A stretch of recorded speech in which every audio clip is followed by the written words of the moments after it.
So Ken, as usual, we are still trying to get to the bottom of this. This continues to be quite a mystery. Casey Cunningham reporting live tonight in Johnston County. Casey.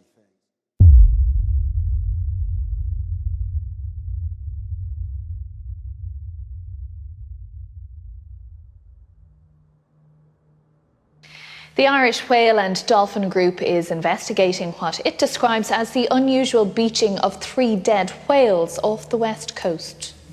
The latest whale washed ashore on a beach in County Sligo.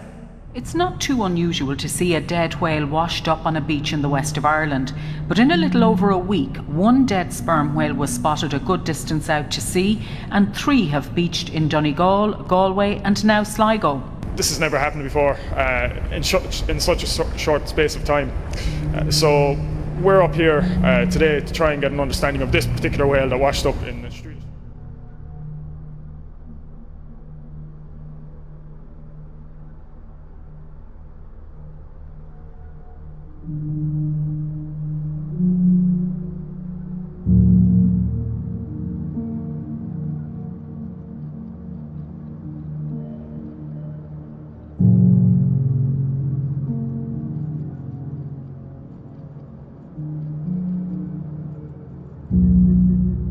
The whale is about 12 metres long and believed to be female, which in itself is unusual. Typically we have males up this far north in the Atlantic. Females tend to hang around in warmer waters at lower latitudes, down around the likes of the Azores and Madeira off Portugal. So if we do have females around here, then it could be a change in the water. An examination of one of the whale's stomachs showed no evidence of any plastic having been ingested, but there's no time now to examine the other 3 stomachs.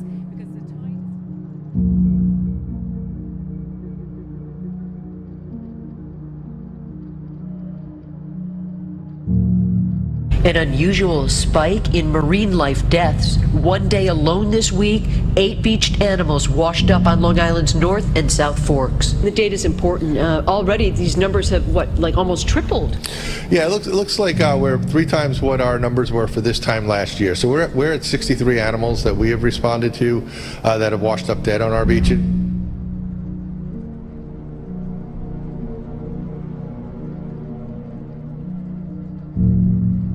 Since January the 1st, there is a number of 1,100 dolphins that have been found dead on the French shore. This number is a record, the highest number since the past 40 years.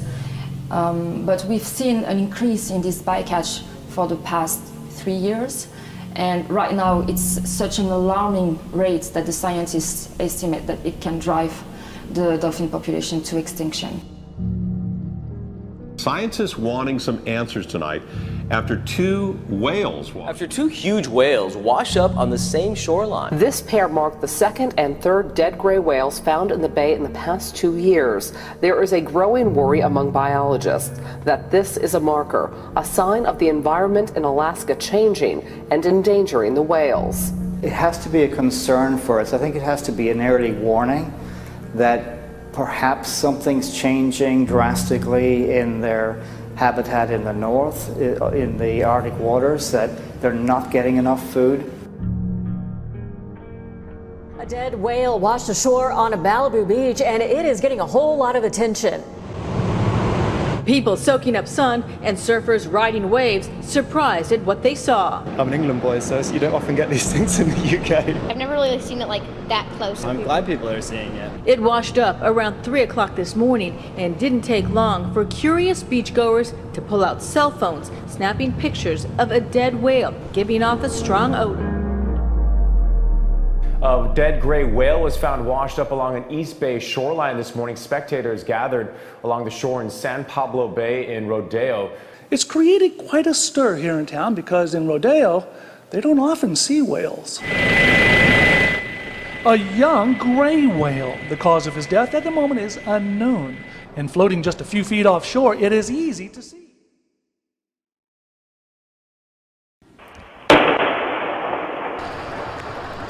That's the sound. Have you heard it? A series of startling booms are being reported in northeastern Sacramento County, and people say they've been hearing these noises for months. Now viewers are asking us to get answers.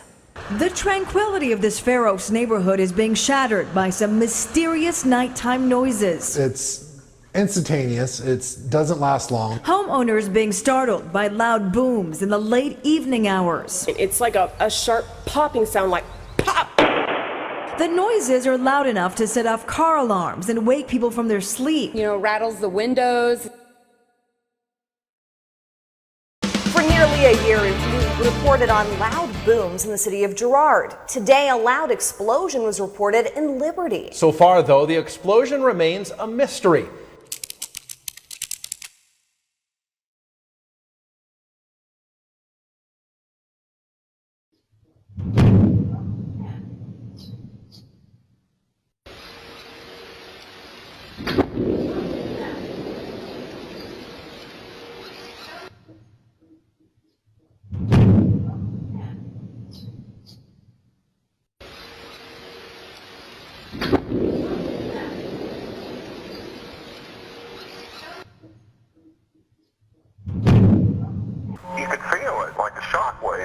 It was about 2:30 Friday. Knocked me out of bed. Calls to 911 reported what one caller described as sounding like a bomb going off. It felt close. Felt really close.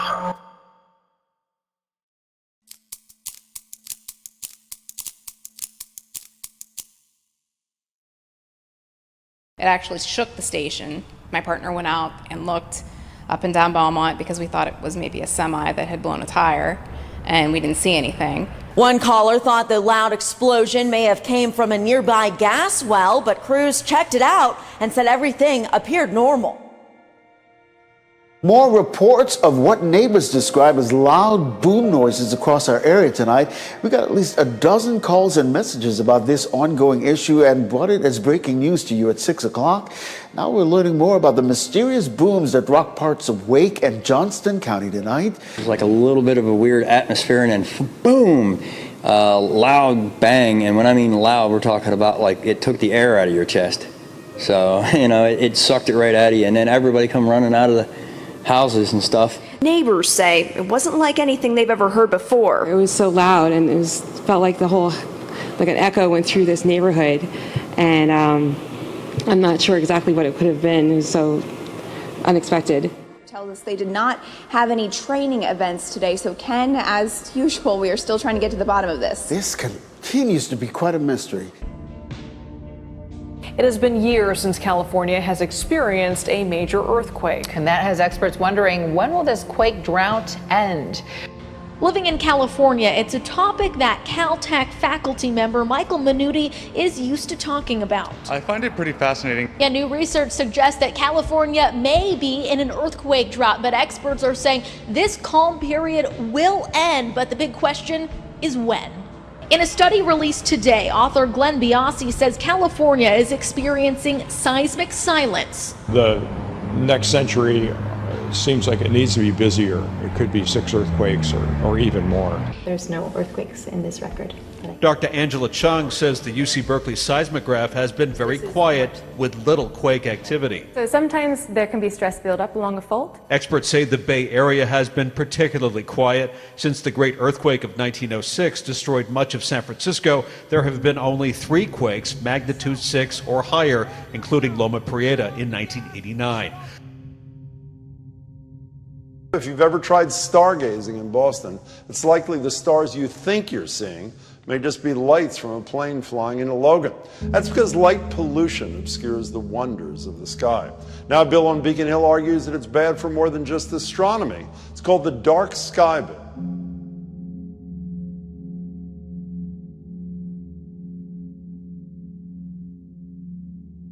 So next week is International Dark Sky Week. It's a chance to make the case that we have lost something with light pollution. We've lost a chance to see starry night skies. We have wasting energy. We are affecting our environment, not just humans, but also animals and nocturnal beings. All around, lights at night, though we need them, are excessive and they need to be reined in.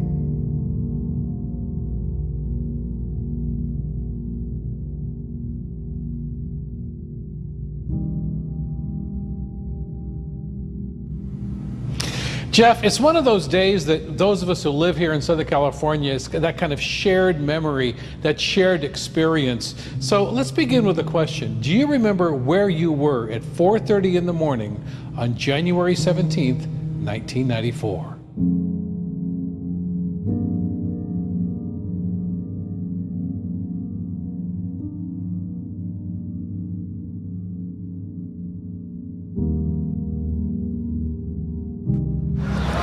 Somebody help this woman here. Does this jog your memory? Or how about this?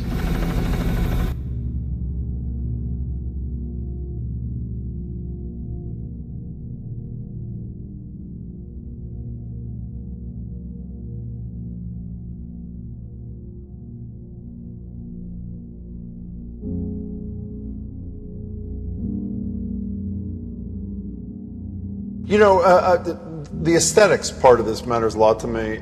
You know, probably one of the most beautiful places I've ever been is also one of the darkest. The dunes in Provincetown, where there's virtually no light pollution at night. And you see shooting stars almost like constantly. So the aesthetics I understand, but go down the list. Personal health, what's the impact of lights at night? Imagine that you lived on Provincetown 1,000 years ago. You had 12 hours of really bright daylight that you were out in and 12 hours of really dark darkness. We've screwed that up on both ends, right? During the day, we spend it indoors. We rarely get out in full spectrum sunlight. And then at night, we're playing with our devices, or we're watching TV, or we're making a late night run for munchies. All of that, we don't know how that's affecting our circadian rhythm, but I will tell you, if you disrupt your nighttime sleep habit, you wake up cranky, and there's a reason for that. You know, I read in anticipation of coming something like the brightness of the night skies increases by something like 2% every year, which seems pretty dramatic, but was much more dramatic and depressing to me.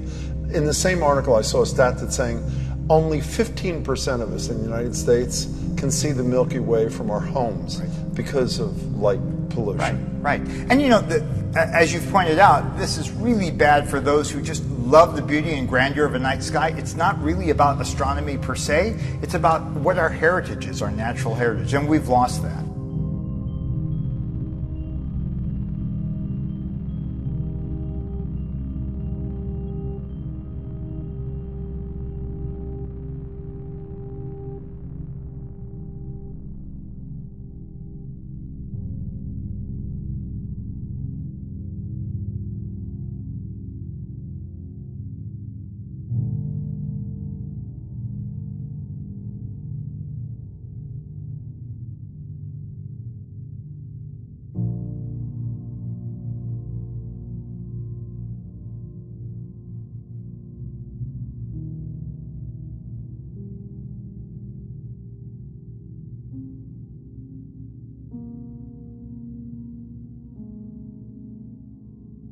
The problem is light pollution, the urban glow that obscures all but the moon and a few bright stars and planets. Is there a way of measuring how fast we're essentially losing darkness in the country? Yeah, unfortunately, we've done a lot of research on this.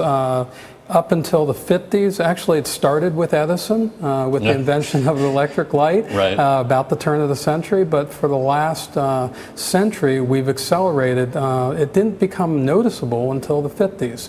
During the 1950s, astronomers and folks started realizing that they could not see the night sky as well. Our organization was founded in '82. By that point it was clear there was a problem, and it's growing about 3 to 5% every year. I think people might hear the term light pollution and think, oh, that's a shame you can't see the stars well. But in your research, you have found that this affects our sort of evolutionary rhythms. This affects animals, this affects how we sleep, which are important things. Exactly. I mean, we were the canary in the coal mines, the astronomers, the amateur astronomers. We saw it first. But the research is showing that it affects every species, and it affects species in a very dramatic way.